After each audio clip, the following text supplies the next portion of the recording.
Une eau turquoise, un ciel bleu. Il n'en fallait pas plus pour cette famille tout droit venue de Moselle.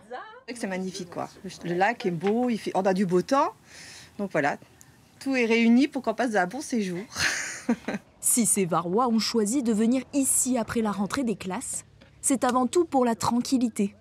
C'est un petit peu moins cher et non, c'est surtout en camping-car, c'est beaucoup plus calme cette saison.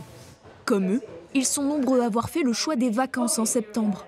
Ici, les prix sont en moyenne 3 fois moins chers qu'en plein été. Ce camping affiche presque complet pour la location de ces bungalows.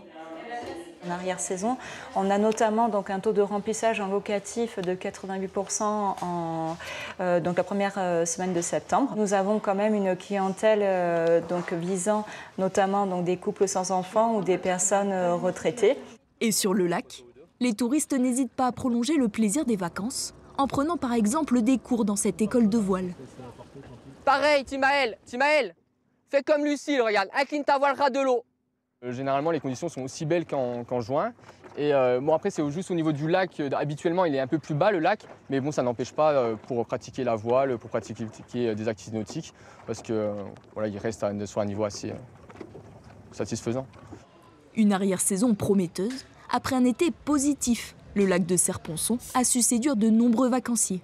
On a un bilan de saison qui est sur 2 unités de mesure. Il y a l'occupation des lits qui est record. C'est le plus bel été qu'ait connu la destination de Serponçon. En revanche, sur la consommation, il y a eu des variations pendant l'été. On a ressenti quand même l'inflation et la baisse du pouvoir d'achat.